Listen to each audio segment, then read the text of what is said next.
Praise the lord, హల్లెలూయా. మన ప్రభు అయిన యేసుక్రీస్తు నామంలో ప్రకటన గ్రంథ ధ్యానాల్లో ఉన్న మీ అందరికి కూడా నా హృదయపూర్వకమైన వందనాలు తెలియజేస్తున్నాను. దేవునికి స్తోత్రం కలుగును గాక. ప్రియమైన దేవుని బిడ్డలారా, ప్రకటన గ్రంథము 5 అధ్యాయాలు ఇప్పటి వరకు మనం ధ్యానించాము. 6వ అధ్యాయంలోకి మనం ప్రవేశిస్తున్నాము. 6వ అధ్యాయం నుండి 18వ అధ్యాయం వరకు దేవుడు ఈ భూమి మీద మానవాళి మీద కుమ్మరించబోయే దేవుని యొక్క ఉగ్రతలను మనం ఈ చోట చూడవచ్చు. ఇది ఎన్ని సంవత్సరాలు కాల పరిమితి అంటే 7 సంవత్సరాలు దేవుడు ఈ భూమి మీద తన యొక్క ఉగ్రతను కుమ్మరించబోతున్నాడని లేఖనాలు సెలవిస్తున్నవి. మరి ఈ ఉగ్రత కాలాన్ని శ్రమల కాలం అంటారు, వేదనల ఆరంభము అని మత్తయి సువార్త 24వ అధ్యాయం 8వ వాక్యంలో రాయబడింది. వేదనల ఆరంభం అని రాయబడింది. అదేవిధంగా మత్తయి సువార్త 24వ అధ్యాయం 20-21 వాక్యాల్లో మహాశ్రమల కాలం అని రాయబడింది. యెషయా గ్రంథం 34వ అధ్యాయం 1, 2, 3, 4 వాక్యాల్లో దేవుని యొక్క ఉగ్రత దినములు అని రాయబడి ఉంది. ప్రపంచమంతటి మీదకి కృమ్మరించబోయే దేవుని యొక్క ఉగ్రత అని రాసింది. యాకోబు శ్రమ అని కూడా రాసి ఉంది. అదేవిధంగా యెహోవా దినం అని కూడా పరిశుద్ధ గ్రంథంలో రాయబడి ఉన్నది. ఇక్కడ ముద్రల విప్పుట ద్వారా కలిగే ఉగ్రత, ఆ తదుపరి 7 బూరలను ఊదుట ద్వారా కలిగే ఉగ్రత, అదేవిధంగా 7 పాత్రలను కుమ్మరించటం ద్వారా భూమి మీద కలిగే ఆ దేవుడు పంపించే ఉగ్రత, భూమి మీద మానవాళికి కలిగే భయంకరమైన శ్రమలను మనం చూడవచ్చు. ఒక విచిత్రమైన విషయం ఏమంటే 7 ముద్రల్లో 7వ ముద్ర విప్పినప్పుడు 7వ ముద్రలో నుండి మొదటి బూర వస్తుంది.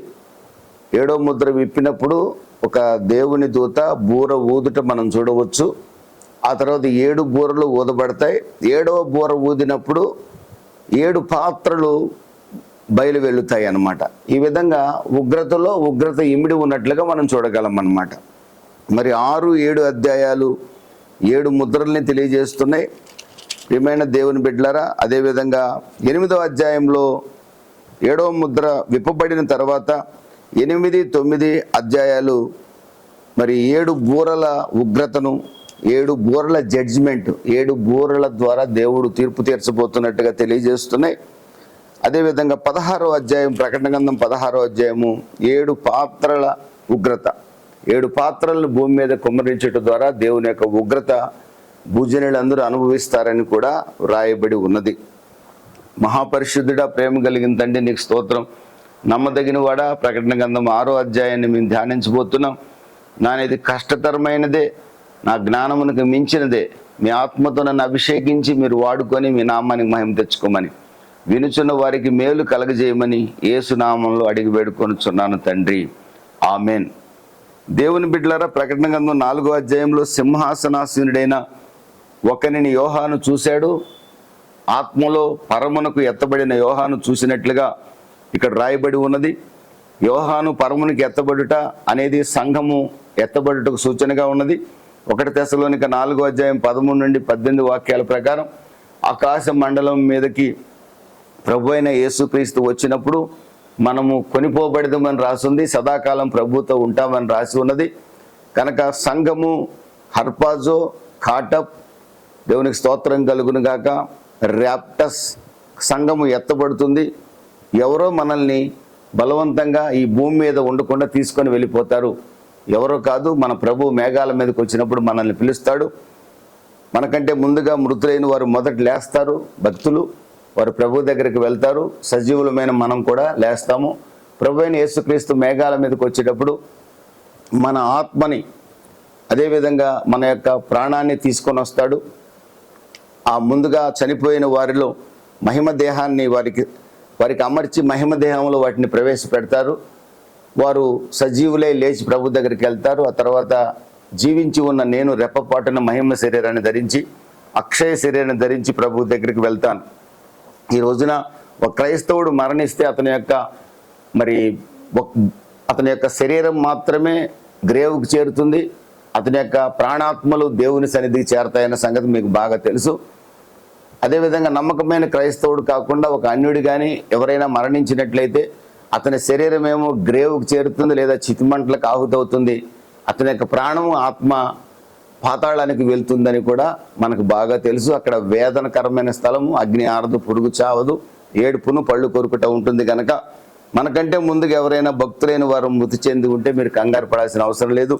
వారి ప్రాణాత్మలు ఎక్కడ ఉన్నాయంటే ప్రభు అయిన యేసుక్రీస్తు దగ్గర ఉన్నాయి. ప్రియమైన వారలారా, మరి 4వ అధ్యాయంలో సింహాసనాసీనుడైన తండ్రి అయిన దేవుడిని చూసాము, 24 పెద్దలను చూసాము, 4 జీవులను చూసాము. 5వ అధ్యాయంలో తండ్రి అయిన దేవుడు సింహాసనాసీనుడై ఉన్నాడు. ఆయన కుడి చేత ఒక స్క్రోల్ ఉన్నట్టుగా మనం చూస్తున్నాం. ఆ స్క్రోలు మానవుడు పాపం వల్ల ఈ సర్వాధికారాన్ని కోల్పోయాడు. మానవుడికి దేవుడు హక్కుపత్రాన్ని ఇచ్చాడు, ఈ భూమిని ఏలమని, నిండించమని, విస్తరించమని, జంతువులని, సకల జాతులన్నీ కూడా నీ స్వాధీనంలో ఉంటాయని ఆదికాండం 1వ అధ్యాయం 24 నుండి చివరి వరకు చెప్పాడు. మానవుడు 3వ అధ్యాయంలో ఎప్పుడైతే పాపం చేశాడో మరి దేవుడు సర్వాధికారాన్ని మానవుడికి ఇచ్చాడు. అధికారాన్ని మానవుడు కోల్పోయాడు పాపం చేయటం వల్ల. ఏదైనా తోటలో నివసించాల్సిన మానవుడు పాపం చేయటం వల్ల అధికారాన్ని కోల్పోవటమే కాకుండా ఏదైనా తోట నుంచి గెంటి వేయబడ్డాడు. ప్రియమైన దేవుని బిడ్డలారా, ప్రభు అయిన యేసుక్రీస్తు ఎప్పుడైతే మరణించి పునరుద్ధరణై తిరిగి లేచాడో సాతాను చేతిలో ఉన్న సర్వాధికారం అంతా ఈ భూమి, దాని మీద ఉన్న సకల జాతుల యొక్క మీద, ఈ లోకరాజ్యాలన్నిటి మీద సాతానికి అధికారం ఉంది. ఈరోజు కూడా వాడు కొంత అధికారం చేస్తూనే ఉన్నాడు. ఆ సర్వాధికార పత్రం అంతా ప్రభు అయిన యేసుక్రీస్తు బలియాగం ద్వారా తండ్రి అయిన దేవుని చేతిలోనికి ఆ పత్రం చేరింది. ఆ పత్రానికి 7 ముద్రలు వేయబడ్డాయి. ఆ స్క్రోల్కి 7 ముద్రలు రోమా సాంప్రదాయం ప్రకారం 7 ముద్రలు సాక్షుల ముందు వేస్తారు. ఆ డాక్యుమెంట్ ముద్రలు కనుక బ్రేక్ అయి ఉంటే ఆ డాక్యుమెంట్ ఫేక్ డాక్యుమెంట్, ఆ డాక్యుమెంట్ ఎవరు సీలు విప్పదీశారని చెప్పి మనం గ్రహించవచ్చు. 7 ముద్రలు అలాగే ఉన్నాయి. 7 ముద్రలు కూడా సాక్షుల ముందు ఆ డాక్యుమెంట్ని ఎవరైనా విప్పుతారు. అక్కడ సాక్షులు ఎవరు అంటే 24 పెద్దలు. ఆ 24 పెద్దలు ఎవరో కాదు, ఎత్తబడిన సంఘమే. యేసు రక్తంతో కడగబడిన సంఘము చూస్తూ ఉండగా, ఆ 4 జీవులు చూస్తూ ఉండగా, వధింపబడిన గొర్రెపిల్ల ప్రభు అయిన యేసుక్రీస్తు తండ్రి అయిన దేవుని చేతిలోంచి ఆ స్క్రోల్ తీసుకొని ఒక్కొక్క సీల్ని విప్పుతున్నాడు. ఆ ఒక్కొక్క సీల్ని విప్పినప్పుడు భూలోకం మీదకి దేవుని యొక్క ఉగ్రత కుమ్మరించబడబోతుంది. దేవుడు భూలోకానికి తీర్పు తీర్చబోతున్నాడు. ఆ తీర్పులు ఎలా ఉంటాయో మనం 6వ అధ్యాయంలో ధ్యానిస్తాము. ప్రకటన గ్రంథం 5వ అధ్యాయంలో తండ్రి అయిన దేవుడు సింహాసనాసీనుడిగా ఉండటం చూడవచ్చు. వధించబడిన గొర్రెపిల్ల కూడా సింహాసనాసీనుడిగా ఉండటం చూడవచ్చు. మరి భక్తులందరూ కూడా కొత్త నిబంధన సంఘం కానీ, భూమిలో ఉన్నవారు కానీ, భూమి కింద ఉన్నవారు కానీ సమస్తము కూడా మరి సింహాసనాసీనుడైన గొర్రెపిల్లను, తండ్రి అయిన దేవుణ్ణి, వధింపబడిన గొర్రెపిల్లను కీర్తించినట్లుగా, స్తోత్రించినట్లుగా, వారి యొక్క కిరీటాలన్నీ ఆయన పాదాల మీద వేసినట్లుగా చూడగలం. ప్రియమైన వారలారా, యేసుక్రీస్తు నరావతారిగా పుట్టాడు కదండి, ఆయన్ని ఆరాధించడం ఏమిటండి అనే ప్రశ్న అనేకులు తలెత్తున్నారు. యేసు ప్రభు ఆరాధనకు యోగ్యుడు. ఆయన భూమి మీద ఉండగానే కనాను స్త్రీ చేత ఆరాధించబడ్డాడు, శతాధిపతి చేత ఆరాధించబడ్డాడు, పాపాత్ములైన స్త్రీ చేత ఆరాధించబడ్డాడు. ప్రభు అయిన యేసుక్రీస్తు ఆరాధనకు యోగ్యుడు. ప్రభు అయిన యేసుక్రీస్తు ఆరాధనకు యోగ్యుడు. 4వ అధ్యాయం 5వ అధ్యాయంలో మనం చూడొచ్చు. 5వ అధ్యాయంలో వధింపబడిన గొర్రెపిల్లను వారందరూ కోటాను కోట్ల మంది ఆరాధిస్తున్నారు. దేవదూతలు కూడా ఆరాధిస్తున్నారు. మహిమ, ఘనత, ప్రభావాలు నీకే, స్తోత్రారుడు నీవేని ఆరాధిస్తున్నారు. యేసుక్రీస్తు ఆరాధనకు యోగ్యుడు కాకపోతే ఆయన పాదాల మీద ఎవరైనా పడితే వెంటనే నేను ఆరాధనకు యోగ్యుడిని కానని చెప్పి ఉండేవాడు. పేతురు పాదాల మీద కొర్నేలి పడినప్పుడు నేను మనుష్యుడిని, నన్ను ఆరాధించవద్దని చెప్పాడు. ప్రకటన గ్రంథం 22వ అధ్యాయంలో దేవదూత పాదాల మీద అపోస్తలుడైన యోహాను పడ్డప్పుడు నేను నీ యొక్క సహదాసుడిని, నన్ను ఆరాధించవద్దని చెప్పాడు. మనుష్యుడు ఆరాధనకు యోగ్యుడు కాదు, దేవదూత ఆరాధనకు యోగ్యుడు కాదు, సన్యాసులు, సాధువులు ఆరాధనకు యోగ్యులు కారు. దేవుడు ఒక్కడే ఆరాధనకు యోగ్యుడు. ఆ దేవుడు ఎవరంటే త్రిత్వ దేవుడు, తండ్రి అయిన దేవుడు, కుమారుడైన యేసుక్రీస్తు, పరిశుద్ధాత్మ దేవుడు ఆరాధనకు యోగ్యులు. అందుకే మనం ఎవరంటే వారికి నమస్కారం పెట్టకూడదు. పరిశుద్ధులైన దేవుడికి మాత్రమే నమస్కారం పెట్టబద్దులమైనాం. దేవునికి స్తోత్రం కలుగును గాక. మన ప్రభు అయిన యేసుక్రీస్తు ఆరాధనకు యోగ్యుడు. ఎవరైనా యేసు ప్రభునನ್ನು ఆరాధించమని ఎక్కడ చెప్పాడనంటే వారికి ప్రకటన గ్రంథం 5వ అధ్యాయం చూపించండి. వధింపబడిన గొర్రెపిల్ల ప్రభు అయిన యేసుక్రీస్తే. గొర్రెపిల్ల అనే పదం, వధింపబడిన గొర్రెపిల్ల అనే పదం ఇంచుమించుగా అనేక సందర్భాల్లో 17 సార్లు ప్రకటన గ్రంథంలో రాయబడి ఉంది. మిగిలిన అనేక పర్యాయాలలో గొర్రెపిల్ల అని అనేక అధ్యాయాల్లో బైబిల్లో రాయబడి ఉంది. దేవునికి మహిమ కలుగును గాక. డూప్లికేట్ గొర్రెపిల్లగా అంత్యక్రీస్తు అక్కడక్కడ కనబడుతుంటాడు. దేవుని మహిమ కలుగును గాక. 5వ అధ్యాయంలో ఉన్న వధింపబడిన గొర్రెపిల్ల యూదా గోత్రపు సింహం అని అక్కడ రాయబడి ఉంది. యెషై వేరు చిగురు, దావీదు కుమారుడు అని కూడా రాయబడి ఉంది. ఆయన తన రక్తంతో మనుషుల్ని కొన్నాడని కూడా 5వ అధ్యాయంలో మీరు నేర్చుకున్నారు. దేవుని మహిమ కలుగును గాక. మన తండ్రి అయిన దేవుడు సార్వభౌముడు, ఆయన సృష్టికర్త, కుమారుడైన యేసుక్రీస్తు దేవుని గొర్రెపిల్ల, ఆయన విమోచకుడు. అదే ప్రభు అయిన యేసుక్రీస్తు, అదే తండ్రి అయిన దేవుడు ప్రకటన గ్రంథం 6వ అధ్యాయం నుండి 18వ అధ్యాయం వరకు తీర్పు తీర్చబోయే దేవుడిగా ప్రత్యక్షపరచబోతున్నాడు. గాడ్ ద జడ్జ్, లోకానికి తీర్పు తీర్చబోయే దేవుడిగా ప్రత్యక్షపరచబడుతున్నాడు. తన ఉగ్రతని లోకం మీద కుమ్మరించబోయే దేవుడిగా ఈ చోట ప్రత్యక్షపరచున్నాడు. కుమారుడిగా, దేవుని గొర్రెపిల్లగా, సాత్వికుడిగా వచ్చాడు. తండ్రి అయిన దేవునిగా, సార్వభౌముడిగా సృష్టిని సృష్టించాడు.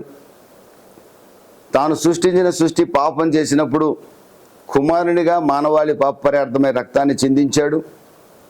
చిందించిన మానవాళిని నా వైపు తిరగమని ఆహ్వానించాడు. తిరగకపోగా మానవాళికి తీర్పు తీర్చడానికి గాడ్ ద జడ్జిగా రాబోతున్నాడు. God the judge, God the line of JUDA. దేవునికి మహిమ కలుగును గాక. ఈ సంభవాలన్నీ 6 నుండి 18 అధ్యాయాల మధ్యలో చూస్తాం. 19వ అధ్యాయంలో కూడా ఆయన జడ్జి చేస్తాడు. 20వ అధ్యాయంలో కూడా ఆయన జడ్జి చేస్తాడు. ధవళ సింహాసనం మీద కూర్చొని పాపులందరికీ శిక్ష విధిస్తాడు. దేవునికి స్తోత్రం కలుగును గాక. ప్రియమైన దేవుని బిడ్డలారా, మరి తీర్పు తీర్చబోయే దేవుణ్ణి ఎదుర్కొనే క్రైస్తవులుగా మనం ఉండకూడదని మిమ్మల్ని బతిమలాడుకొనుచున్నాను. మన కొరకు వధింపబడిన గొర్రెపిల్ల రక్తం చేత ఇప్పుడే కడగబడదాం. తీర్పు తీర్చబోయే దేవుని చేతిలో పడకుండా మనల్ని మనం కాపాడుకుందాం.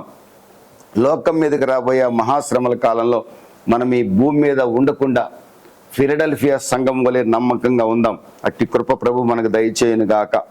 6వ అధ్యాయంలో మొదటి 2 వాక్యాలు చూసినప్పుడు, ఆ గొర్రెపిల్ల 7 ముద్రలో మొదటి దానిని విప్పినప్పుడు నేను చూడగా ఆ 4 జీవుల్లో ఒకటి రమ్మని ఉరుము వంటి స్వరముతో చెప్పుట వింటిని.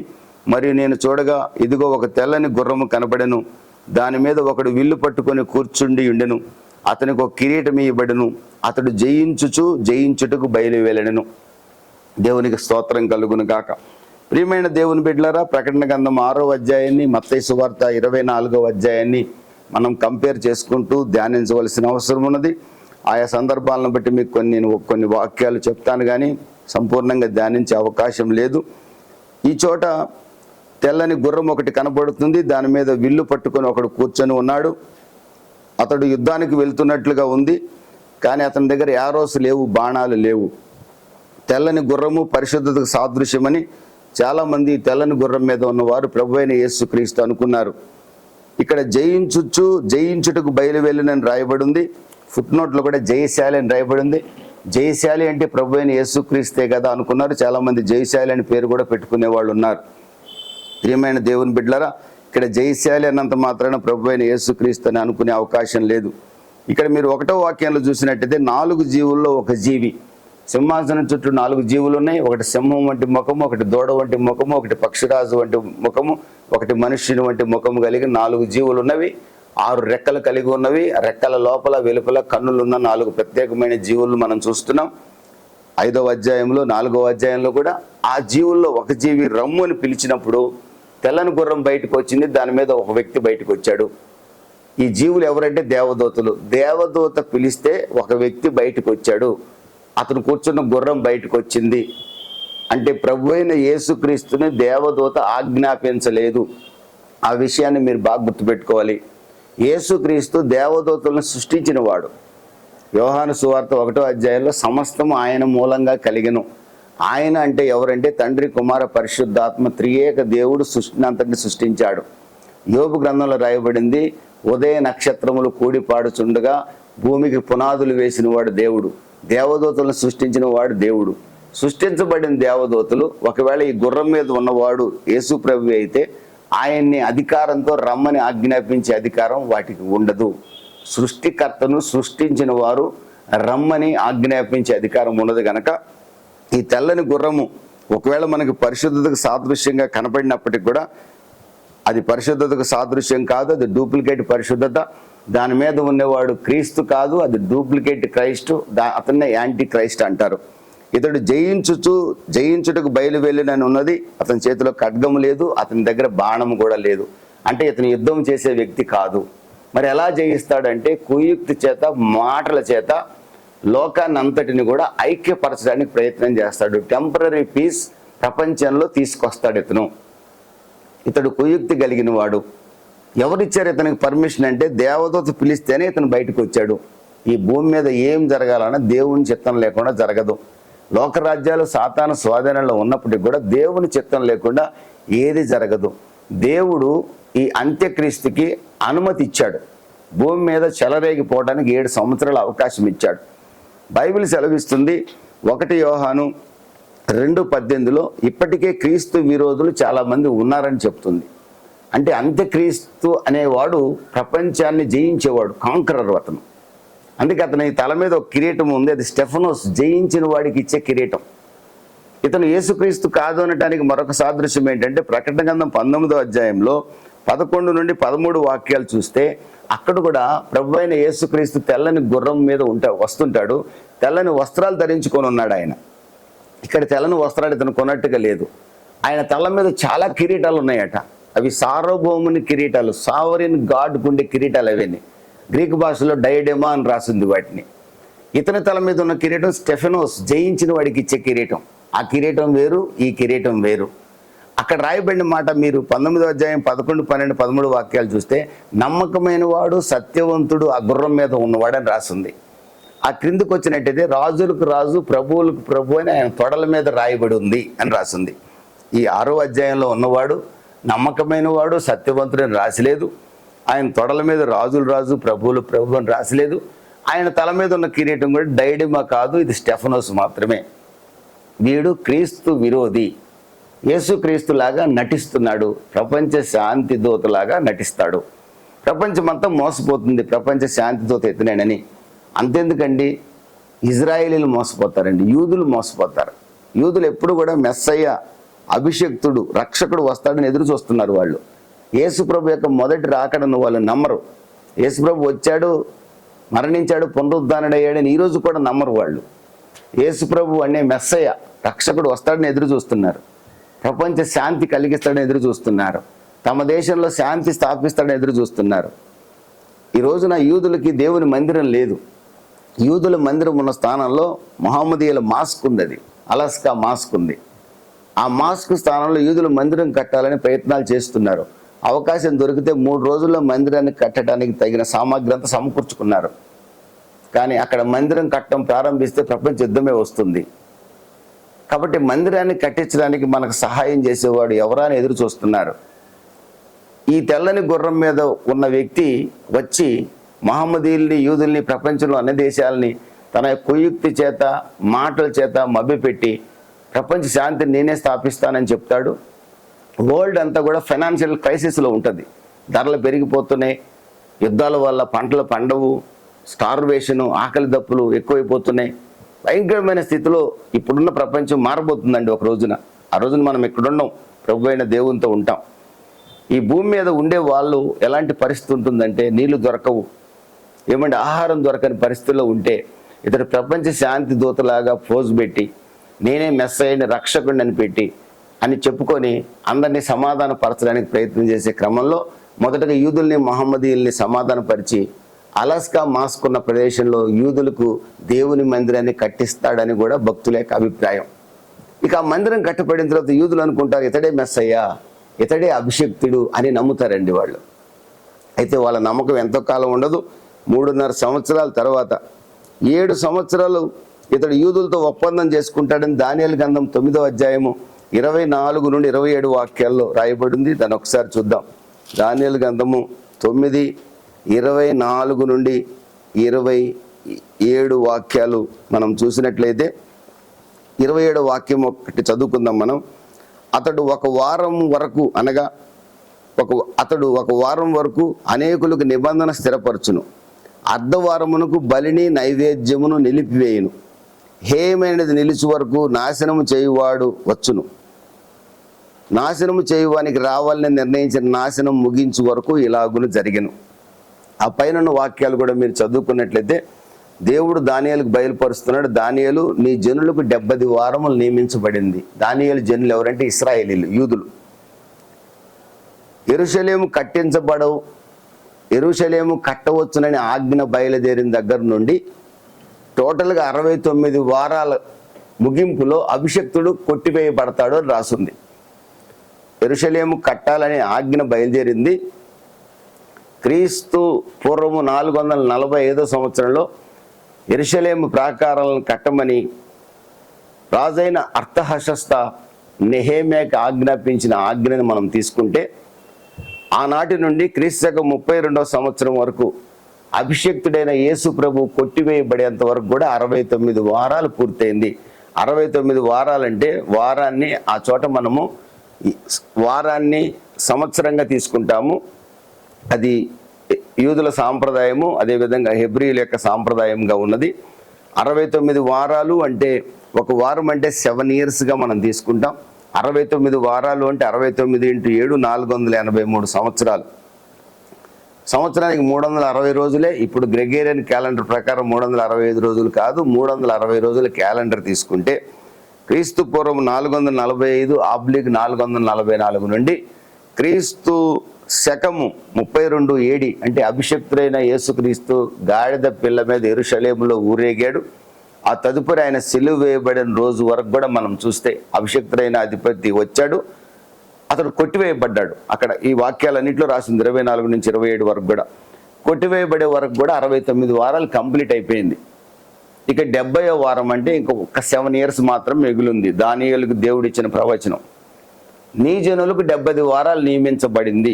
7 సంవత్సరాల శ్రమల కాలం ప్రత్యేకంగా ఎవరి కోసమో తెలుసండి? యూదుల కోసమే.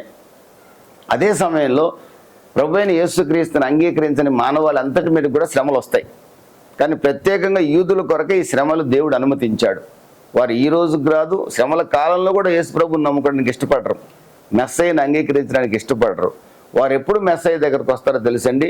7 ఏళ్ల శ్రమల కాలం పూర్తయ్యేటప్పుడు ప్రభువైన యేసుక్రీస్తు ఒలీవల కొండ మీద అడుగు పెట్టబోయే ముందు తాము పొడిచి చంపిన యేసు ప్రభుని గుర్తుపట్టి అప్పుడు అర్రే మెస్సయ్యను మనం మిస్ అయ్యామే, అప్పుడే ఎందుకు అంగీకరించలేదని వాళ్ళ ఇంట్లో కుమారుడు చనిపోతే ఎలా ఏడుస్తారో అలా ఏడుస్తారట. జకర్యా గ్రంథం 12వ అధ్యాయం 13వ అధ్యాయాల్లో మీరు చూడొచ్చు. అదేవిధంగా ప్రకటన గ్రంథం 1వ అధ్యాయంలో కూడా మనం చూడొచ్చు.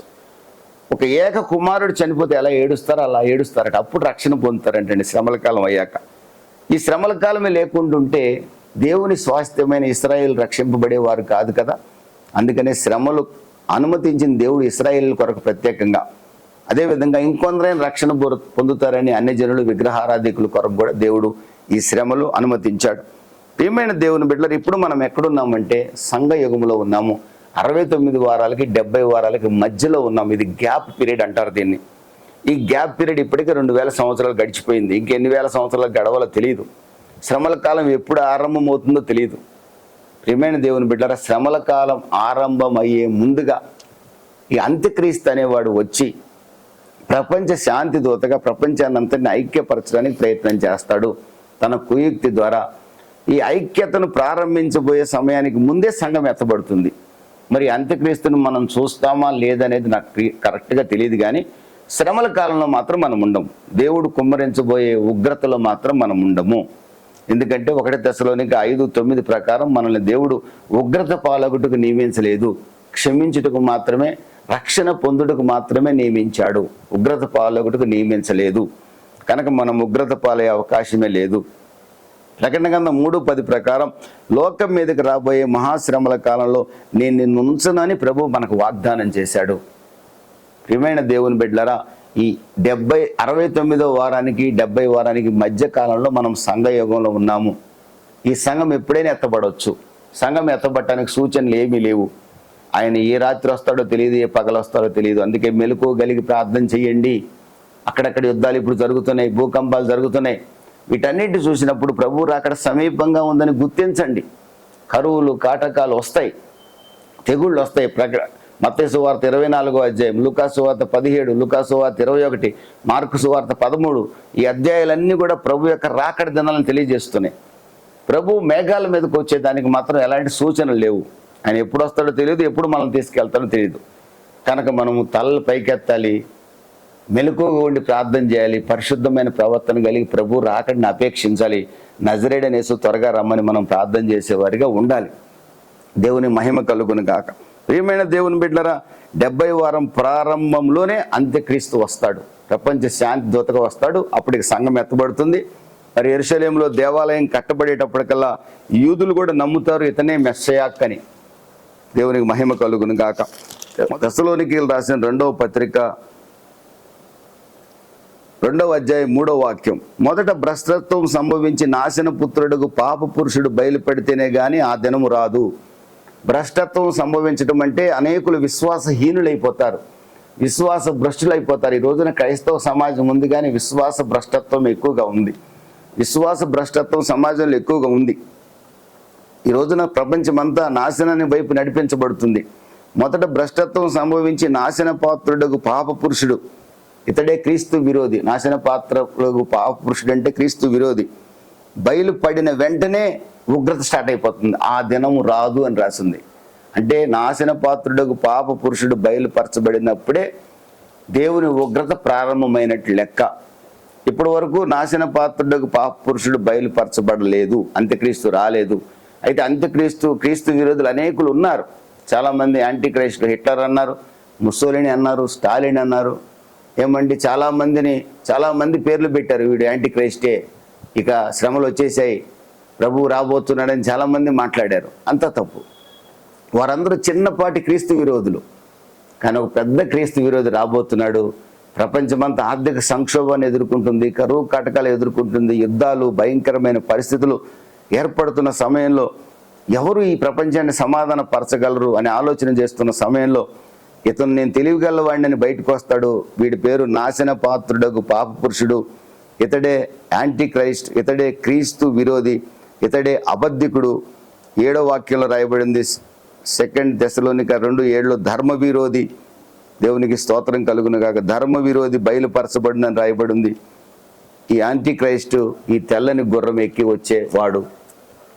ఇతడు ఎలాగొస్తాడంటే దేవుడు బయలుపరిస్తే, దేవుడు పొమ్మని ఆజ్ఞాపించినప్పుడే వాడికి భూమి మీదకి, అంటే మానవాళిలో ప్రపంచ శాంతి దూతగా బయలుపడే అవకాశం ఉంది. భూమి మీద పుట్టినవాడే, వీడేమి ప్రత్యేక దేవదూత కాదు. భూమి మీద ఉన్న వాళ్ళలోనే ఒకడికి దేవుడు తెలివితేటలు ఇస్తేనే వాడు ప్రపంచ దూతగా బయటకు వస్తాడు. ఎప్పుడు దేవుడు యాంటీ క్రైస్ట్ను బయలుపరుస్తాడంటేనండి, ఇక్కడే 2 తెస్సలోనికలోనే మరొక మాట రాయబడింది. 2 తెస్సలోని 7వ అధ్యాయం 2వ అధ్యాయము 7వ వాక్యంలో 2 తెస్సలోని 2nd chapter 7th verse ధర్మ విరోధ సంబంధమైన మర్మం ఇప్పటికే క్రియ చేయుచున్నది. అంటే క్రీస్తు విరోధులు చాలామంది ఇప్పటికే క్రియ చేస్తున్నారు. ఆయా చక్రవర్తుల రూపంలో, ఆయా ప్రైమ్ మినిస్టర్లు, ప్రెసిడెంట్ల రూపంలో, రష్యా అధ్యక్షుడు పుతిన్ రూపంలో, ఇరాన్ అధ్యక్షుడు రూపంలో, మరి చైనా అధ్యక్షుడి రూపంలో క్రియ చేస్తూనే ఉన్నారు. కానీ ఇదివరకు అడ్డగించుచున్నవాడు మధ్య నుండి తీసివేయబడు వరకే అడ్డగించును. అప్పుడు ఆ ధర్మ విరోధి, నిజమైన క్రీస్తు విరోధి, యాంటీ క్రైస్ట్ బయలుపరచబడతాడు. అడ్డగిస్తుంది ఎవరు? నిజమైన యాంటీ క్రైస్ట్. ప్రపంచ శాంతిదూత రాకుండా అడ్డగిస్తుంది ఎవరో తెలుసండి? పరిశుద్ధాత్ముడు. పరిశుద్ధాత్ముడు అడ్డగిస్తున్నాడు కనుకనే చిన్న చిన్న క్రీస్తు విరోధులు ఉన్నారు, ప్రపంచంలో శ్రమలు సృష్టిస్తున్నారు. ఇప్పుడు మీరు చూసే ఉక్రెయిన్ యుద్ధము, రష్యా యుద్ధము, ఇరాను ఇజ్రాయెల్ మీద దాడి చేయటం, ఏమండి హమాస్ వాళ్ళు ఇజ్రాయెల్ మీద దాడి చేసాం, అమెరికా వియత్నాం యుద్ధము, చైనా వాళ్ళు చేసే యుద్ధాలు, ఆఫ్ఘనిస్తాన్ యుద్ధాలు, ఇవన్నీ మీరు చూసే శాంపుల్ అండి. అసలు ఈ యుద్ధాలు దేనికి పనికిరావు. ధర్మ విరోధి బయలుపరచబడినప్పుడు ఈ యుద్ధాలు ఎనదగినవి కాదు, భయంకరమైన యుద్ధాలు జరుగుతాయి. ఇప్పుడు మనం చూసే యుద్ధాలు చూసి ప్రపంచం ఎటుపోతుందని కంగారు పడుతున్నాం. ఎటుపోతుందని కంగారు పడాల్సిన అవసరంలా నజరేయుడనేసి త్వరగా రాబోతున్నాడని ధైర్యం తెచ్చుకోండి. నజరేయుడనేసి త్వరగా మేఘాల మీదకి రాబోతున్నాడని సంతోషించండి. ఎందుకంటే ధర్మ విరోధి బయలుపరచబడబోతున్నాడు. అయితే ఈ ధర్మ విరోధి అనే యాంటీ క్రైస్ట్ బయలుపరచబడాలంటే సంఘం ఎత్తబడాలి. సంఘాన్ని నడిపిస్తున్న పరిశుద్ధాత్ముడు ఎత్తబడాలి. పరిశుద్ధాత్ముడు ఎప్పుడు ఎత్తబడతాడు తెలుసా? పరమునకు సంఘముతోనే ఎత్తబడతాడు. సంఘం ఎత్తబడాలంటే యేసుక్రీస్తు మేఘాల మీదకి రావాలి. ఇది జరిగితేనే నిజమైన యాంటీ క్రైస్ట్ బయటకు వస్తాడు. ప్రకటన గ్రంథం 13వ అధ్యాయం నుండి వాడి భయంకరమైన వికృత స్వరూపం బయటకు వస్తుంది. వాడి వికృత స్వరూపం ఏంటో తెలుసండి? మీరు చాలా బాగా ఇక్కడే 2 తెస్సలోని 2nd chapterలోనే మీరు చూసినట్లయితే 4వ వాక్యంలో, ఏది పూజింపబడినో దాన్ని అంతటిని ఎదిరించుచు, అంటే దేవుడిని ఎదిరిస్తాడు. దానంతటికి పైగా తను తానే హెచ్చించుకొనుచు, తాను దేవుడిని తను కనబరుచుకొనుచు, దేవుని ఆలయంలో కూర్చుండును. దేవుని ఆలయం అంటే సజీవుడైన దేవుని ఆలయం ఒకటే, యెరూషలేములో కట్టబడే ఆలయమే. ఇక మిగిలిన ఆలయాలని దేవాలయాలు అంటారు, అవి కాదు. సత్యమైన దేవుడు కాదు కనుక సజీవుడైన దేవుడు ఒక్కడే, అది యెహోవా దేవుడు. ఆయన ఆలయం యెరూషలేములో యాంటీ క్రైస్ట్ సహకారంతో యూదులు కడతారు. 7 సంవత్సరాలు యూదులతో సంధి చేసుకుంటాడు అంత్యక్రీస్తు. గత కాలంలో కూడా యాంటియోకస్ ఎపిఫేనస్ అనేవాడు, యాంటియోకస్ ద 4 ఎపిఫేనస్ అనేవాడు, పిచ్చివాడు అంటారు అతన్ని. ఎపిమేనస్ అని కూడా పిలిచేవాళ్ళు, మ్యాడ్ మ్యాన్ అని పిలిచేవాళ్ళు. సిరియా రాజు అతను కూడా ఇజ్రాయేలీలతో 7 సంవత్సరాలు సంధి చేసుకున్నాడు. క్రీస్తు పూర్వం 171 నుండి క్రీస్తు పూర్వము 164 వరకు సంధి చేసుకున్నాడు. శాంతిని స్థాపిస్తాను, మీ జోలికి నేను రాను, మిమ్మల్ని బాగా చూసుకుంటానని. క్రీస్తు పూర్వం 167లో ఆ సంధిని భంగపరిచి ఒక శనివారం రోజున, సబ్బాత్ దినం రోజున కొన్ని వేల సైన్యాన్ని ఇజ్రాయెల్ దేశం మీద పంపించి ఆరాధన చేస్తున్న యూదుల్ని ఊచుకోత గోయించాడు. గర్భంతో ఉన్న స్త్రీలని ప్రాకారాల మీదకి ఎక్కించి పరిగెత్తమన్నాడు. వారు పరిగెత్తలేక కడుపులో ఉన్న బిడ్డ, తల్లి చనిపోయారు. పిల్లల్ని నరికేశారు. ఆ యాంటియోకస్ ఎపిఫేనస్ అనేవాడినే అంత్యక్రీస్తు అన్నారు చాలామంది. అది ఆ రోజు జరిగింది చరిత్రలో. ఆ తర్వాతే మక్కబీయులు యాంటియోకస్ ఎపిఫేనస్కి విరోధంగా పోరాటం చేసి మక్కబీయులు మరలా ఇజ్రాయెల్ దేశాన్ని స్వతంత్రం తీసుకొని వచ్చారు. అదంతా చరిత్ర. అది తాత్కాలికంగా జరిగిన సంగతి. ఆ రోజు కూడా వాడు యూదుల దేవాలయంలో పందిని బలిగా అర్పించి దేవుని యొక్క మందిర బలిపీఠం మీద పంది రక్తాన్ని ప్రోక్షించాడు దుర్మార్గుడు. అయితే అది క్రీస్తు విరోధి, చిన్న క్రీస్తు విరోధి వీడు యాంటియోకస్. ఆ తర్వాత చాలామంది వచ్చారు. హిట్లర్ అయితే అనేక మంది యూదుల్ని చంపేశాడు, లక్షల మంది యూదుల్ని చంపేశాడు. యూదుల్ని సంహరించే వాళ్ళు ఎక్కువైపోయారు. కానీ వచ్చే క్రీస్తు విరోధి ఏం చేస్తాడు తెలుసా? 7 సంవత్సరాలు యూదులతో సంధి చేస్తాడు, 3.5 సంవత్సరాలకి బ్రేక్ చేస్తాడు. బ్రేక్ అయినప్పుడు వాళ్ళకి అర్థమవుతుంది. ఏమంటాడు తెలుసా? నా విగ్రహాన్ని మీ దేవాలయంలో పెట్టి నన్ను పూజించమంటాడు. అదే రాసింది 2 థెస్సలోనియన్స్లో. అదే మాట 13వ అధ్యాయం ప్రకటన గ్రంథంలో కూడా రాయబడింది. మీరు తర్వాత చూడండి. దేవుణ్ణి దూషిస్తాడు, దేవుడి నామాన్ని అవమానపరుస్తాడు, పితరుల దేవుణ్ణి హేళన చేస్తాడు, తానే దేవుడిగా పూజింపబడాలని కోరుకుంటాడు, తనకే నమస్కారం చేయమంటాడు, తనకే సాగిలి పడాలంటాడు. అప్పుడు యూదులకు అర్థమవుతుంది వీడు నిజమైన మెస్సయ్య కాదు, వీడు దుర్మార్గుడు, వీడు డూప్లికేట్ మెస్సయ్యగా వచ్చి మనల్ని నమ్మించాడని. అప్పుడు ఇశ్రాయేలీలు వాడికి వ్యతిరేకంగా తిరుగుబాటు చేస్తారు. అప్పుడు కొన్ని లక్షల మంది యూదులు సంహరించబడతారు యాంటిక్రైస్ట్ చేతిలో. అందుకనే 3.5 సంవత్సరాలు సంధి బ్రేక్ చేస్తాడు. దానియేలు గ్రంథం 9:24-27 రాయబడింది. సంధి బ్రేక్ చేస్తాడు. 7 సంవత్సరాలు సంధి చేసుకుంటాడు, 3.5 సంవత్సరాలకు బ్రేక్ చేస్తాడు. నెక్స్ట్ 3.5 ఇయర్స్లో యాంటిక్రైస్ట్ చేతిలో యూదులు సంహరించబడినట్టుగా ఎవరు సంహరించబడరు. దేవుడే అనుమతించాడు. ఎందుకంటే తన స్వాస్థ్యమైన ఇజ్రాయేలీలు మారు మనసు పొందాలని దేవుని యొక్క ఉద్దేశం. వారితో పాటుగా అడవి ఒలీవ చెట్లమైన మనం కూడా రక్షించబడాలని దేవుని యొక్క ఉద్దేశం. మనం రక్షించబడ్డాం. వాళ్ళు తిరస్కరించారు కాబట్టి రక్షణ మనకు వచ్చింది. ఇంకా అన్ని జనులు యేసుప్రభు దేవుడు కాదు, పలాని వాడు దేవుడు, పలానా కుల దేవుడు అని చెప్పి ఈరోజు కూడా యేసుప్రభుని మాట్లాడేవాళ్ళు. ఆ శ్రమల కాలంలో వారి పరిస్థితి మహాభయంకరంగా ఉండబోతుంది. అది శోచనీయం, బాధాకరం. దేవునికి మహిమ కలుగును గాక. ప్రియమైన దేవుని బిడ్డలారా, ప్రకటన గ్రంథం 13వ అధ్యాయం 4, 5, 6 వాక్యాల్లో కూడా అతడు తను తాను హెచ్చించుకుంటాడు. దానియేలు గ్రంథం 8వ అధ్యాయం 23, 24, 25 వాక్యాల్లో కూడా తను తాను హెచ్చించుకుంటాడు. మత్తయి సువార్త 24:15లో రాయబడింది, నాశనకరమైన ఏ వస్తువుని దేవుని యొక్క మందిరంలో నిలబెడతాడు. నాశనకరమైన ఏ వస్తువు ఏదో కాదు, తన విగ్రహాన్ని వాడు నిలబెడతాడండి. నాకు బలి అర్పించమంటాడు. అప్పుడు యూదులు కళ్ళు తెరుచుకుంటారు. అప్పుడు మెస్సయ్య కోసం ఎదురు చూస్తా కొండలకు పారిపోతారు. ఆ 3.5 సంవత్సరాల భయంకరమైన శ్రమల్లో ఎండింగ్లో యేసు ప్రభు భూమి మీదకి మనతో కలిసి దిగి వస్తున్నప్పుడు ఆయన గాయాలను చూసి రొమ్ములు బాదుకొని రక్షణ పొందుతారు. అప్పటికే యూదుల్లో చివరికి ఎంతమంది మిగులుతారో తెలుసండి? ఇప్పుడు యూదులు 14 మిలియన్లు ఉన్నారు. ఇప్పుడు యూదులు 14 మిలియన్ల యూదులు ఉన్నారు ఇప్పుడు ప్రపంచం అంతట్లో కూడా. 1/3 మాత్రమే మిగులుతారంటండి. ఇప్పుడున్న యూదుల్లో 1/3 యూదులు మాత్రమే బతుకుంటారు. ఆ రోజున అందరూ చంపేస్తాడు వాడు. ప్రపంచ దేశాలన్నీ యూదులకు వ్యతిరేక యుద్ధానికి వస్తాయి. ఆ మిగిలిన యూదులు కూడా చనిపోయే వాళ్ళే. కానీ యేసు ప్రభువే తన నోటి ఊపిరి చేత రష్యా, ఇరాన్, ఒక పక్క చైనా, ఇండియా వీళ్ళందరూ ఇజ్రాయెల్ దేశం మీదకి యుద్ధానికి వస్తే ప్రకటన గ్రంథం 16వ అధ్యాయం ప్రకారంగా యేసు ప్రభు తన నోటి ఊపిరి చేత వారందరినీ సంహరిస్తాడండి.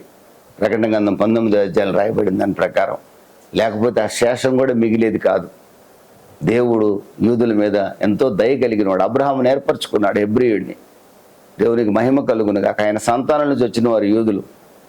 దేవునికి మహిమ కలుగును గాక. ప్రియమైన దేవుని బిడ్డలారా, ఈ మొదటి ముద్ర విప్పినప్పుడు ఈ అంత్యక్రీస్తు తెల్లని గుర్రం ఎక్కి బయటకు వచ్చినట్లుగా మనం చూడగలం. దానియేలు గ్రంథం 7వ అధ్యాయం 26, 25 వాక్యాల్లో కూడా అతడు పరిశుద్ధులతో యుద్ధం చేస్తాడు.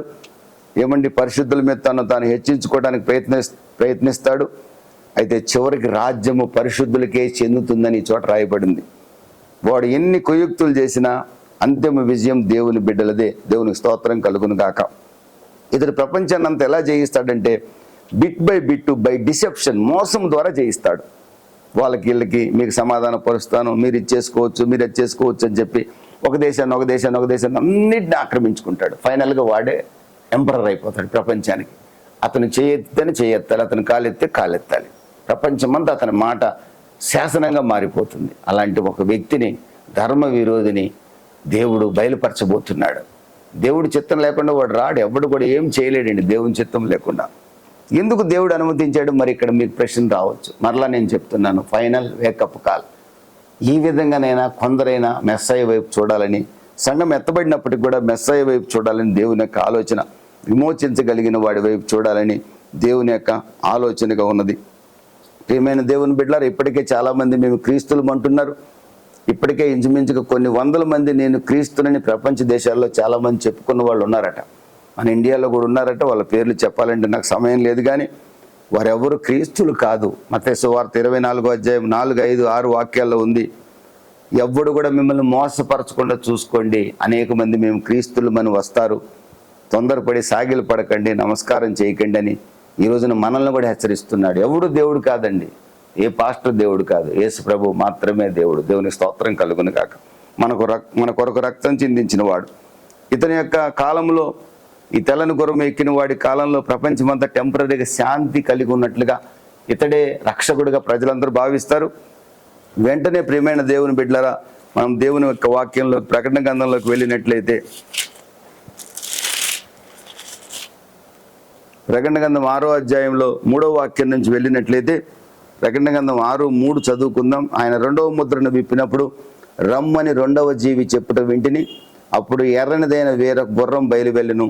మనుషులు ఒకరినొకడు చంపుకున్నట్టు భూలోకంలో సమాధానం లేకుండా చేయుటకి గుర్రం మీద కూర్చున్న వానికి అధికారం ఇవ్వబడిను. మరియు అతనికి ఒక ఖడ్గం ఇవ్వబడిను, పెద్ద ఖడ్గం ఇవ్వబడింది. ఇతడేమో ప్రపంచ శాంతి దూతగా, ఇతడు ప్రపంచంలో శాంతిని స్థాపించినట్టుగా నటిస్తాడు. వెంటనే ఎర్రని గుర్రం ధరించుకున్న ఒక వ్యక్తి వస్తాడు. అతని చేతిలో ఖడ్గం ఉంది. భూలోకంలో సమాధానం లేకుండా చేసే పవర్ అతనికి ఇవ్వబడింది. ప్రియమైన దేవుని బిడ్డలారా, ఎర్రని గుర్రం అనేది, రెడ్ అనేది యుద్ధానికి సాదృశ్యం, ఖడ్గం అనేది వార్కి సాదృశ్యం. అతడు ఖడ్గాన్ని పట్టుకొని ప్రపంచమంతా కూడా యుద్ధం చేయటానికి వస్తున్నట్టుగా మనం ఈ చోట చూడవచ్చు. గుర్రం అనేది శక్తికి సాదృశ్యం, గుర్రం అనేది యుద్ధానికి సాదృశ్యం. దానికి సాదృశ్య లేఖనాలు ఎన్నో ఉన్నాయి. మరి వీడు ప్రపంచ శాంతిని సాధించానని పోజు పెడతాడు. అదే సమయంలో ప్రపంచంలో భయంకరమైన యుద్ధాలు జరగబోతున్నాయి. 2వ ముద్రను విప్పినప్పుడు ప్రపంచంలో లోకులంతా శాంతంగా ఉందనుకుంటారు. 1 తెస్సలోనిక 5:3లో లోకమంతా ప్రశాంతంగా ఉందనుకుంటారట. ఆహా, మెస్సయ్య వచ్చాడు, రక్షకుడు వచ్చాడు అనుకుంటుంటారట. ప్రియమైన దేవుని బిడ్డలు, ఇదంతా 7 ఏళ్ల కాలంలో జరిగేదే. ముఖ్యంగా మనం మాట్లాడుకునేది మొదటి 3.5 సంవత్సరాల కాలమే, ప్రారంభమే ఇది. ఎర్రని గుర్రం ఎక్కిన ఒకడు వస్తాడు. ఇతను కూడా దేవుడే వదిలేడు. అనేక యుద్ధాలు జరుగుతాయి. మత్తయి సువార్త 24వ అధ్యాయము 7-8 వాక్యాల్లో చూసినట్లయితే, మీరు ఒకసారి మత్తయి సువార్త 24, 7-8 వాక్యాలు చదువుకుందాం. మత్తయి సువార్త 24వ అధ్యాయము 6వ వాక్యం నేను చదువుతాను. మరియు మీరు యుద్ధములు గూర్చి, యుద్ధ సమాచారములు గూర్చి వినబోదురు. మీరు కలవరపడకుండా చూసుకొనిడి. ఇవి జరగవలసి ఉన్నది, కానీ అంతం వెంటనే రాదు, జనం మీదకి జనము, రాజ్యం మీదకి రాజ్యము లేచును. జరగబోతున్నాయి. ఇప్పుడు జరిగే యుద్ధాలు పెద్ద లెక్కలో యుద్ధాలు కాదండి. ఇప్పుడు ఫైనల్గా ఇంచుమించు ఇరాన్ వాళ్ళు ఇజ్రాయెల్ మీద దాడి చేశారు, ఇజ్రాయెల్ వాళ్ళు ఇరాన్ మీద దాడి చేశారు. రష్యా ఇంటర్ఫియర్ కాబోతుంది. ఇది ఎహెజ్కేలు గ్రంథం 38వ అధ్యాయంలో రష్యా, ఇరాను, జర్మనీ ఇలా కొన్ని దేశాలు ఉన్నాయి. దేవునికి స్తోత్రం కలుగును గాక. ఈ దేశాలన్నీ కలిసి ఇజ్రాయెల్ దేశం మీదకి యుద్ధం చేయబోతాయి. ఎప్పుడంటే శ్రమల కాల ప్రారంభంలో యుద్ధం స్టార్ట్ చేస్తాయి. నేను అనుకుంటాను సంఘం ఎత్తబడే గడియలు సమీపమయ్యాయేమో. అందుకనే ఇరాను 2015 దాకా ఇరాన్ అమెరికాతో స్నేహంగా ఉండేది. సడన్గా ఇరాన్ రష్యాకి సపోర్ట్గా మారిపోయింది. అమెరికాకు సహాయంగా ఉన్నప్పుడు, స్నేహంగా ఉన్నప్పుడు ఇజ్రాయెల్ మీద దాడి చేయడానికి ఇరాన్ ఏనాడు ప్రయత్నం చేయాల. ఈ రోజున రష్యాతో స్నేహం చేసి ఇరాను ఈరోజు రష్యాతో స్నేహం చేసి ఇరాను ఇజ్రాయెల్ మీద దాడి చేయడానికి ప్రయత్నం చేసింది కూడా. ఇజ్రాయెల్ కూడా దాడి చేసింది ఇరాన్ మీద. ఇక యుద్ధం ఎటు రూపుదిద్దుకోబోతుందో. ఒక పక్కన యుక్రెయిన్ యుద్ధం జరుగుతుంది, ఏమంటే ఒక పక్కన అక్కడక్కడ యుద్ధాలు జరుగుతున్నాయి. సంవత్సరం అంతా యుద్ధాలు ఎక్కడో చోట జరుగుతూనే ఉంటాయండి. మరి యుద్ధం ప్రపంచ యుద్ధంగా మారే అవకాశం ఉంది. ఇరాన్ నిన్న ప్రకటించింది, దీన్ని అణుయుద్ధముగా మార్చబోతున్నానని ప్రకటించింది. ఇరాన్ అణుయుద్ధముగా మారుతుందేమో. ఎప్పుడైతే ఇరాను, రష్యా కలిసి ఇజ్రాయెల్ మీద దాడి చేయడానికి ఇంకొన్ని దేశాలను కలుపుకొని వస్తాయో అప్పుడే శ్రమల కాలం ప్రారంభమైనట్లు లెక్క. దానికి ముందుగానే సంఘం ఎత్తబడుతుంది. అది ఒక రోజు ముందా, 2 రోజుల ముందా మనకు తెలియదు. సంఘం ఎప్పుడు ఎత్తబడుతుందో తెలియదు. కానీ సంఘము ఎత్తబడు సమయంలో ఈ యుద్ధానికి ప్రిపరేషన్ జరుగుతాయి. ఒక రకంగా జరుగుతున్నాయని ప్రపంచ పండితులందరూ అభిప్రాయపడుతున్నారు. ఎహెజ్కేలు గ్రంథం 38వ అధ్యాయంలో మీరు చూడొచ్చు. గోగు, మాగోగు, ఏమండి, పర్షియా, పూతు, ఈ విధంగా కొన్ని దేశాల గురించి రాయబడింది అక్కడ. అవన్నీ చదివే సమయం లేదు కనుక నేను చెప్పటం లేదు. ఏమైనా దేవుని బిడ్డ యుద్ధాలు జరుగుతాయి ఈ సమయంలో, 7 ఏళ్ల శ్రమల కాలంలో. అయితే అంతం వెంటనే రాదు. ఎన్ని యుద్ధాలు జరిగినా, ఇరాన్ ఇజ్రాయెల్ మీద దాడి చేసింది, ఒకవేళ రష్యా దాడి చేసినా ప్రభువైన యేసుక్రీస్తు అప్పుడే భూమి మీదకి రాడు. 7 ఏళ్ల శ్రమల కాలం జరగాల్సిందే. జరిగిన తర్వాతనే వస్తాడు. యుద్ధాలంటే చాలా ఖర్చుతో కూడిన పని, మీకు తెలిసిన విషయమే. ఎంతో నాశనం జరుగుతుంది. మొదటి ప్రపంచ యుద్ధంలో 8 కోట్ల మంది రెండవ ప్రపంచ యుద్ధంలో చనిపోయారు.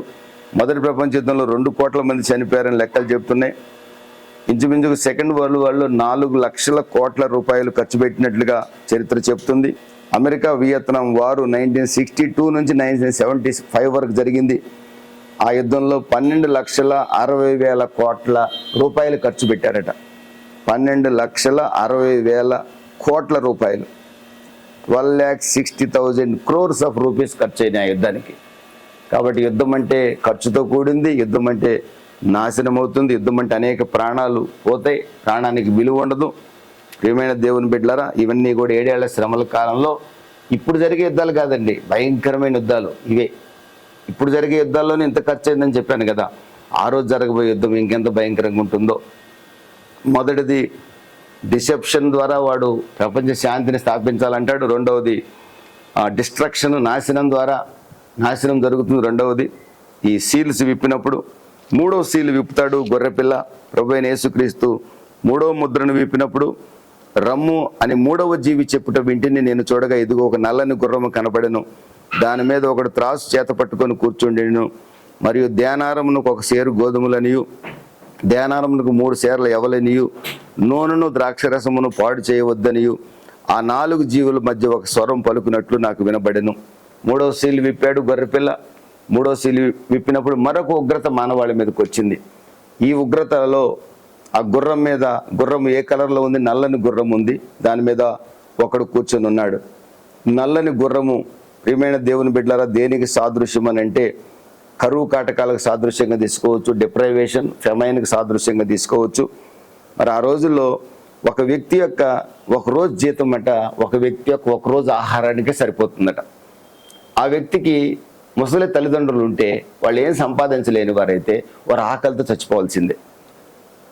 200 రోజుకు సంపాదిస్తే ఆ రోజున ఒక బ్రెడ్ కొనుక్కోవడానికి నీకు 200 ఖర్చు అవుతుంది.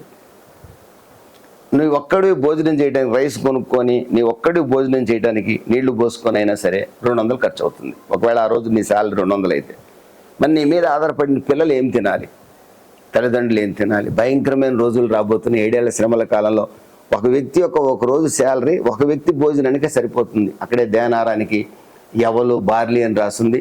ఈ బార్లీ అనేది పేదల యొక్క ఆహారం. ఆ బార్లీ దొరకటమే కష్టంగా ఉంటుందట. ఇప్పటికే ప్రపంచంలోనండి మరి లెక్కల ప్రకారంగా కనుక మనం చూసినట్లయితే ఒక సైంటిఫిక్ స్టడీ ప్రకారం చూసినట్లయితే 90 crores of people severe food ఇన్సెక్యూరిటీతో ఉన్నారంట. ప్రపంచంలో 90 crores ఆఫ్ పీపుల్కి ప్రతిరోజు ఫుడ్ లేదంటండి. ఫుడ్ దొరకని వాళ్ళు ఉన్నారంట. నైట్ టైం ఫుడ్ లేని వాళ్ళు ఇంచుమించుగా 70 crores ఆఫ్ ద పీపుల్ ఉన్నారంట ప్రపంచంలో. 70 కోట్ల మంది నైట్ టైం ఫుడ్డే దొరకట్లేదంట. ఒక రోజంతా ఫుడ్ దొరకని వాళ్ళు కూడా టోటల్గా కొన్ని కోట్ల మంది ఉన్నారట.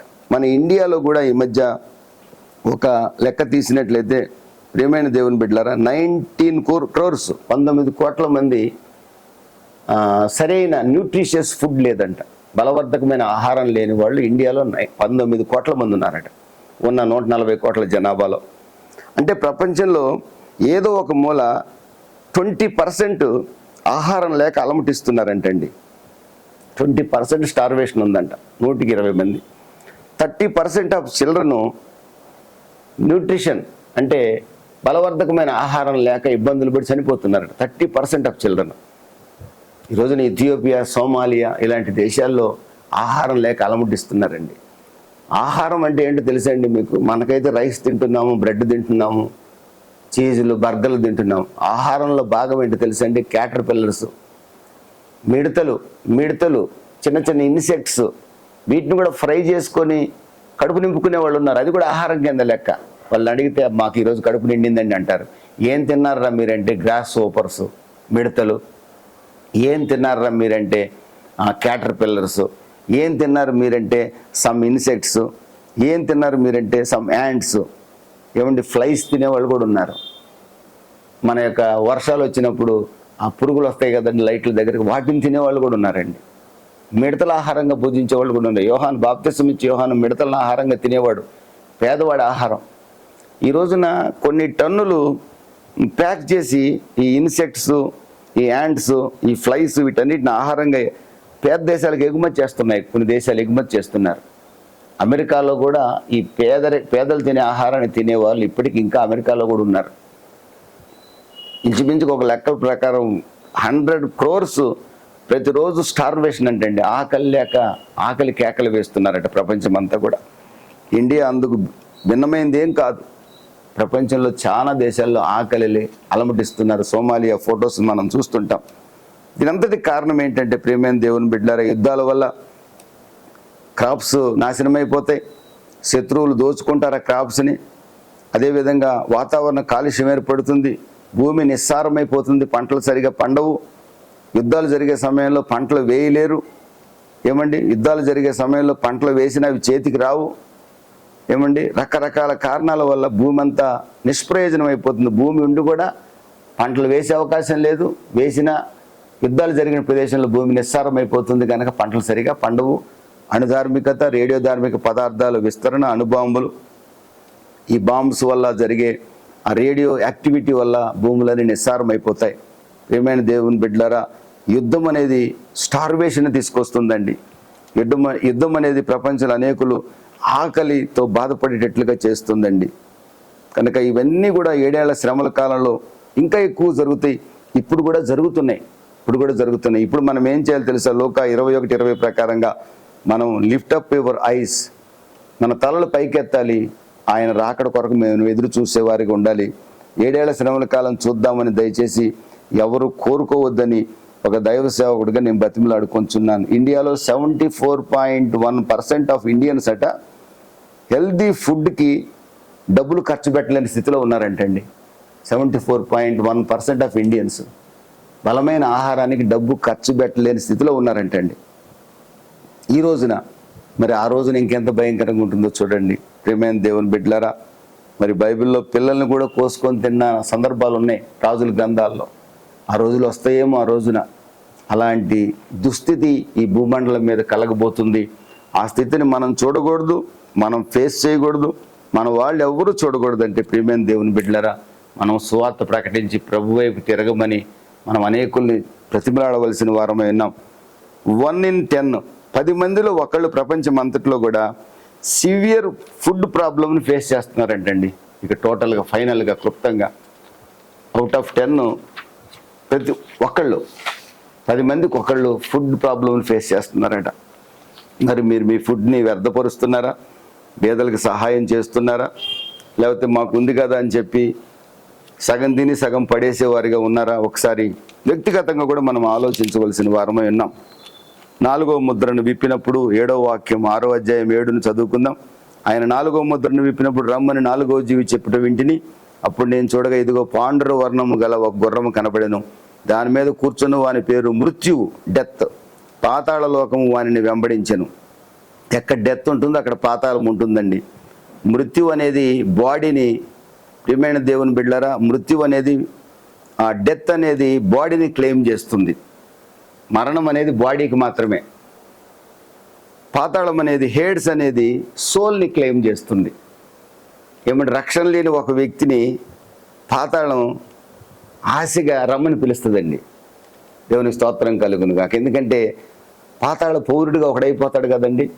అదే రక్షణ పొందిన వ్యక్తిని అయితే పాతాళం పిలవలేదు, అతడు పరలోక రాజ్య వారసుడు కనుక. అయితే అతని 6వ అధ్యాయంలో ఉండడు అనుకోండి, అది వేరే సంగతి. దేవుని స్తోత్రం కలుగును గాక. ప్రియమైన దేవుని బిడ్డలారా, మృత్యువేమో బాడీని క్లెయిమ్ చేస్తే సోల్నేమో పాతాళం క్లెయిమ్ చేస్తుంది. ఆ రోజున ఆ గుర్రం మీద కూర్చున్న వాడికి, వాడు కూర్చున్న వాడి పేరే మృత్యువు. ఇక అంతే. పాండ్రు వర్ణ గుర్రము, పేల్ హార్స్. ఇది పేల్ గ్రీన్ అంటారు చాలామంది, బూడిద వర్ణం అంటారు, పేల్ గ్రీన్ అంటారు, పాండు రోగం అంటారు. చూడండి, కొంతమంది చూసి తెల్లగా పాలిపోయింటే వీడి రక్తహీనత ఉందిరా, వీడికి జబ్బు ఉంది అంటుంటారు చాలామంది. మా చిన్నప్పుడు అనేవాళ్ళు. అంటే నీరసం అనమాట ఆ వ్యక్తి, ఎప్పుడు చచ్చిపోతాడో తెలియని పరిస్థితి. ఆ పాండ్రు వర్ణ గుర్రము మరణానికి సాదృశ్యం. వాడి వెనకనే పాతాళం ఉంటుంది. ఎందుకంటే ఎవడు చచ్చిపోతాడా, ఎవడిని స్వీకరిద్దామా ఆనందంగా అని పాతాళం ఎదురు చూస్తూ ఉంటుందండి. అంటే ప్రియమైన దేవుని బిడ్డలారా, ఖడ్గం వలన, కరువు వలన, మరణం వలనను, మరణం వలన అన్న దగ్గర ఫుట్ నోట్లో మనం చూసినట్లయితే మరణం వలనను అని చూసినట్లయితే తెగులు వలన, ఇక్కడ మరణం అంటే తెగుళ్ళని అక్కడ ఫుట్ నోట్లో ఉంది, దాన్ని గుర్తుపెట్టుకోవాలి. మొదటి ఖడ్గం వలన అంటే 2వ గుర్రం మీద ఉన్నవాడి వల్ల, యుద్ధాల వల్ల చాలామంది చనిపోతారు. 3వ గుర్రం నల్లని గుర్రం వల్ల అంటే కరువుల వల్ల చాలామంది చచ్చిపోతారు. 4వ గుర్రం, 4వది మరణం. మరణం అంటే తెగుళ్ళు. కరోనా వచ్చింది కదండి, అఫీషియల్ లెక్కల ప్రకారం కొన్ని లక్షల మంది, 2 కోట్ల మంది చనిపోయారు అంటున్నారు, కానీ 8 కోట్ల మంది వరకు చనిపోయారని అంచనా వేస్తున్నారు. ప్రపంచంలో చాలా రకాల రోగాలు ఉన్నాయి. ఆ రోగాల వల్ల వచ్చి కొన్ని కోట్ల మంది చనిపోయిన సందర్భాలు కూడా ఉన్నాయి. ఏమేం దేవుని బిడ్డలారా, 4వ ముద్ర విషయంలో మత్తయి సువార్త 24వ అధ్యాయంలో కూడా ఈ మాటలు స్పష్టంగా రాయబడి ఉన్నాయి. ఒకసారి మత్తయి సువార్త 24 కూడా మనము అవసరమైన సందర్భాల్లో కంపేర్ చేద్దాం. దేవునికి మహిమ కలుగును గాక. మరి అంతకు ముందున్న సీల్ గురించి మనం చదువుకున్నాం. జనం మీదకి జనము, రాజ్యం మీదకి రాజ్యము లేచును, అక్కడక్కడ కరువులు భూకంపములు కలుగును. కరువులు కలుగుతాయి, భూకంపాలు కలుగుతాయి, అది మనము చూసాము. ఇవన్నీ వేదనలకు ప్రారంభం. అంటే శ్రమల ప్రారంభంలో ఇవన్నీ అండి. 7 ఏళ్ల శ్రమల కాలం అయిపోలా అప్పుడే. అప్పుడు జనులు మిమ్మల్ని శ్రమల పాలు చేసి చంపెదరు, మీరు నా నామనిత్యం సకల జనుల చేత ద్వేషింపబడెదరు. అనేకులు అభ్యంతరపడి ఒకరినొకడు అప్పగించి ఒకరినొకడు ద్వేషించురు. ఇవన్నీ కూడా ఆ రోజున జరుగుతాయి, మనకు కూడా జరుగుతాయి. 5వ ముద్ర విప్పినప్పుడు, అంటే మనం కాదు, విడవబడిన వారి యొక్క జీవితంలో జరగబోయే కార్యాలు 5వ ముద్ర విప్పినప్పుడు మనం చూడవచ్చు. ఈ చోట మనం చూసినట్లయితే ప్రియమైన వాళ్ళారా, మృత్యువు, మరణం, అనేకులు, తెగుళ్ళు, యుద్ధాలు, తెగుళ్ళు, ఏమంటే కరువులు, వీటన్నిటి వల్ల కూడా చాలామంది చనిపోతారు. ఖడ్గం వలన, కరువు వలన, తెగుళ్ళ వల్ల, భూమిలో నుండి క్రూర మృగముల వలన, భూమిలో ఉండు క్రూర మృగముల వలన, భూమిలో ఉండు క్రూర మృగాలు కూడా. ఇప్పుడు ఎందుకంటే ఆల్రెడీ ఫారెస్ట్ అన్నింటినీ డిస్ట్రాయ్ చేసేస్తున్నారు, కట్ చేస్తున్నారు. ఆ ఫారెస్ట్లో ఉండాల్సిన జంతువులు మానవాళ్ళలోకి వచ్చి మానవులను చంపవచ్చు. లేదంటే సాతానుగాడే రకరకాల వేషాల్లో మానవుల్ని ఆ సమయంలో నాశనం కూడా చేయవచ్చు. కనుక క్రూర మృగముల వలన భూనివాసులు చంపుటకు భూమి యొక్క 4వ భాగం పైన అధికారము వారికి ఇవ్వబడిను. ఈ నలుగురికి కలిపి 4వ వంతు ప్రజల్ని చంపే అధికారం ఇవ్వబడిందండి. నలుగురంటే తెల్లని గుర్రం వాడు పీస్ మేకర్గా నటిస్తాడు, 2వ గుర్రం వాడు యుద్ధాల ద్వారా చనిపోతారు, తర్వాత నల్లని గుర్రము కరువుల వలన భూకంపాల వల్ల చనిపోతారు. ఇక 4వ గుర్రము పాండురవర్ణ గుర్రము మృత్యువే. కది మృత్యువే. ఈ మృత్యువు ఎలా ఖడ్గం వల్ల మరణిస్తారు, కరువు వల్ల మరణిస్తారు, తెగుళ్ళ వల్ల మరణిస్తారు, భూమిలో ఉండు క్రూర మృగం వల్ల కూడా మరణిస్తారు. అనేక మంది మరణించి పాతాళానికి వారి యొక్క ఆత్మలు వెళ్ళిపోతాయి, శరీరము డికే అయిపోతుంది. ఎంతమంది 4 ముద్రలు విప్పినప్పుడు కరువుల వల్ల కానీ, యుద్ధాల వల్ల కానీ, తెగుళ్ళ వల్ల కానీ, క్రూర మృగాల వల్ల కానీ, ఈ 4 కారణాల వల్ల ఎంతమంది చనిపోతారంటే 1/4 ఆఫ్ ది వరల్డ్ పాపులేషన్ చనిపోతారట. ప్రియమైన దేవుని బిడ్డలారా, మీకు ఒక డాటా నేను ఇస్తాను, ఒకసారి మీరు గమనించండి. ఒక డాటాని కనుక మనం తీసుకున్నట్లయితే కోవిడ్ మనం తెలుసుకున్నాం, ఇంచుమించు 8 crores చనిపోయారని చెప్పి అంటారు ప్రపంచమంతా. తెలిసి తెలియక లెక్కల్లో వచ్చి లెక్కల్లో రాక 16 monthsలోనే 1918 నుండి 1921 సంవత్సరం వరకు స్పానిష్ ఫ్లూ వచ్చింది. స్పెయిన్ ఆ ప్రాంతంలో స్పానిష్ ఫ్లూ అన్నారు దాన్ని. 2 crores to 5 crores చనిపోయారంట. తర్వాత ఎబోలా అనే వ్యాధి, ఎల్లో ఫీవర్ ఏమండి. తర్వాత యూరప్లో 1817 to 1837 వరకు యూరప్లో కలరా వల్ల 2 crores చనిపోయారని అంచనా వేస్తున్నారు. 14th centuryలో బెబోనిక్ ప్లేగ్ అని ఒకటి వచ్చింది, దాన్ని బ్లాక్ డెత్ అంటారు.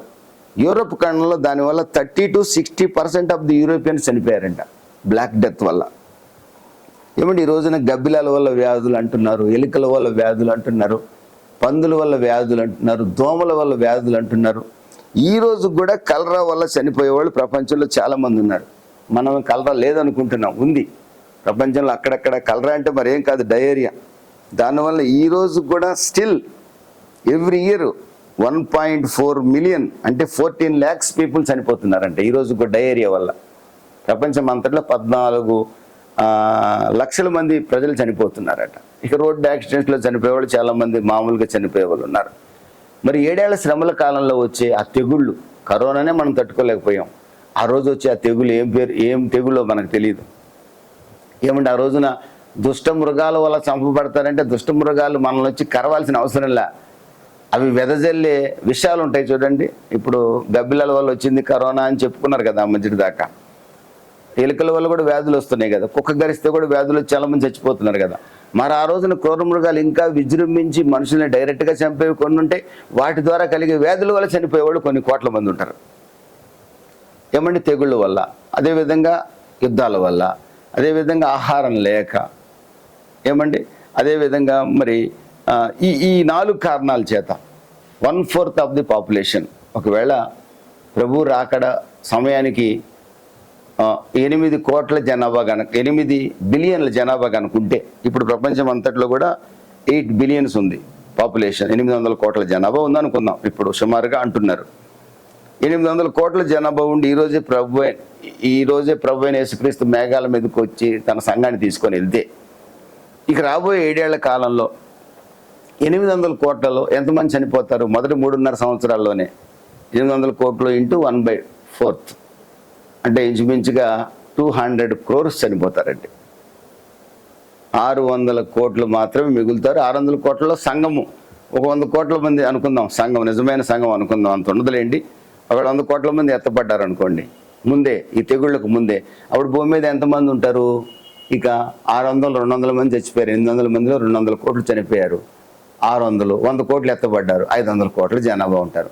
ఈ 500 కోట్ల జనాభాలో కూడా 1/3 ఇంకా ట్రిబులేషన్ ఉంది కదండి, ఇంకా బూరల తీర్పు ఉంది కదా, పాత్రల తీర్పు ఉంది కదా, పాత్రల ఉగ్రత ఉంది కదా, దేవుడు కుమ్మరించబోయే ఉగ్రతలు, వాటిలో ఇంకా 1/3 ఆఫ్ ద పీపుల్ చనిపోతారట. అంటే ప్రభు అయిన యేసుక్రీస్తు ఒలీవల కొండ మీద అడుగు పెట్టబోయే సమయానికి ఇశ్రాయేల్ దేశంలోనే రక్షణ పొందిన వారే 1/3 వంతు మంది మాత్రమే బతుకుంటారు. వారందరూ ఇంచుమించు రక్షణ పొందుతారు. 1/3 ఆఫ్ ది ఇజ్రాయలైట్స్. మిగతా వాళ్ళంతా చనిపోతారు. ఇక అన్ని జనుల్లో, విగ్రహారాధికుల్లో, ఏమండి విడవబడిన సంఘంలో ఎన్ని కోట్ల మంది చచ్చిపోతారో, ప్రభు యొక్క 1000 ఏళ్ల పాలనలో ఎంతమంది ఈ భూమి మీద బతుకుంటారో మనకైతే తెలియదు. మనమైతే మహిమ దేహాల్లో ఉంటామని నేను నమ్ముతున్నాను. ఒకవేళ ప్రభు ఈరోజు వచ్చాడు అనుకోండి, అయినా నేను మహిమ దేహం పొందుతా. నాకంటే ముందుగా వెళ్ళిన వాళ్ళు కూడా మహిమ దేహం పొందుతారు. ఈ వాక్యాన్ని విని ఈ ప్రకారం జీవించాలి, నమ్మకంగా ప్రభు కొరకు మెలకువగొండి ప్రార్థన చేయాలి, పరిశుద్ధమైన ప్రవర్తన కలిగి జీవించాలని కనుక మీరు ఆశపడితే మీరు కూడా మహిమ శరీరం ధరించుకొని ప్రభుతో ఉంటారు, ప్రభుతో కలిసి పరిపాలిస్తారు. 7 ఏళ్ల శ్రమల కాలం మాత్రం మనం కానీ మన బంధువులు కానీ ఎవరు చూడాలని మాత్రం ఆశపడకండి. దేవుడు అట్టి కృప మీకు దయచేయాలని ఆశపడుచున్నాను. ఇన్ని జరుగుతున్నా తమ విగ్రహాలను విసిరి గబ్బిలాలకు వేస్తారంట కానీ, ఎలుకలకు వేస్తారంట కానీ మారు మనసు మాత్రం పొందరంటండి. అంతగా మనుష్యుని హృదయం కఠినపరచబడింది. ఈ రోజున మీరు ఎవరినైనా కదిలించండి, ప్రభు అయిన యేసుక్రీస్తుని నమ్ముకోండి అని కదిలించండి. యేసు ప్రభు తక్కువ జాతి దేవుడు, మేమెందుకు నమ్ముకుంటాం అంటున్నారు మన బంధువులే. నా ప్రియమైన దేవుని బిడ్డలారా, ఒక రోజున ఈ భయంకరమైన శ్రమల గుండా వెళ్ళి నిత్య నరకాగ్నిలో కాలాల్సిన పరిస్థితి ఏర్పడటం అంటే శోచనీయం, బాధాకరం. అలాంటి పరిస్థితి మనం ఎవరూ ఎదుర్కోకూడదని ఒక దైవ సేవకుడిగా నేను కోరుకుంటున్నాను. ప్రభు రాకడలో మనం ఎత్తబడే సంఘముగా ఉండాలని నేను ఆశపడుచున్నాను. దేవుని మహిమ కలుగును గాక. ఒక భక్తుడు చెప్పిన మాట ఏంటంటే, ప్రభు అయిన యేసుక్రీస్తు 7 ఏళ్ల శ్రమల కాలం తర్వాత ఒలీవల కొండ మీదకి వచ్చే నాటికి 66% ఆఫ్ ది వరల్డ్ పాపులేషన్ మరణిస్తారు అని చెప్పాడు ఒక భక్తుడు. 166 మంది చనిపోతారంటండి. మరి మిగిలిన వాళ్ళందరూ రక్షణ పొందుతారా, ప్రభు 1000 ఏళ్ల పాలనలో ఉంటారా, అది తదుపరి చర్చ. దేవునికి మహిమ కలుగునుక. కొంతమందిని దేవుడు మరణించకుండా దాచిపెడతాడు. అందరూ మరణించాలని రూల్ ఏం లేదు. ప్రభు అయిన యేసుక్రీస్తు 7 ఏళ్ల శ్రమల కాలం తర్వాత భూమిని 1000 ఏళ్ళు పరిపాలించే రోజుల్లో శ్రమల కాలంలో అందరూ మరణించాలని రూల్ ఏం లేదండి. కొందరిని దేవుడు దాచిపెడతాడు. వారందరూ చక్కగా సంసారాలు చేసుకుంటూ, ఉద్యోగాలు చేసుకుంటూ 1000 ఏళ్ల పాలనలోకి యేసుప్రభు మహారాజుగా ఉండగా 1000 ఏళ్ల పాలనలో యేసుప్రభు చేత పరిపాలించబడతారు. ఒకవేళ మనకు కూడా అలాంటి అదృష్టం దొరకాలని మీరు అనుకుంటున్నారేమో, దొరకదు. ఎందుకంటే ప్రభు మేఘాల మీదకి వచ్చినప్పుడు మనం సజీవులమై ఉన్నా మహిమ శరీరం ధరించుకోవాలి. మనకంటే ముందుగా సమాధిలోకి వెళ్ళినా మహిమ శరీరం ధరించుకోవాలి. మనందరం కలిసి మహిమ శరీరంతోనే 1000 ఏళ్ళు యేసుతో కలిసి ఈ లోకాన్ని పరిపాలించబోతున్నాం. అట్టి కృప దేవుడు మనకు దయచేయను గాక. చిన్న ప్రార్థన చేస్తాను. మహాపరిశుద్ధుడా, ప్రేమ కలిగిన తండ్రి, నీకు స్తోత్రం. నమ్మదగిన వాడా, నీకు వందనాలు చెల్లిస్తున్నాను. 4 ముద్రల యొక్క తీర్పులు నేను ఎవరిని భయపెట్టడానికి కాదు, కానీ మేము నీలో స్థిరులుగా కదలని వారిగా ఉండాలని ఆశపడుతున్నాం. నశించిపోయే మా బంధువులకు సువార్త ప్రకటించే సాధనాలుగా మేము మారాలని, మరింత రోషము కలిగి నీ కొరకు జీవించాలని మేము కోరుకునే విధంగా ఈ వాక్యాన్ని పంచుకున్నాం తండ్రి. మీకు స్తోత్రం.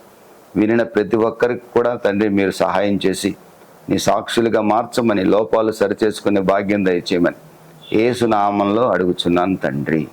ఆమెన్. ఆమెన్.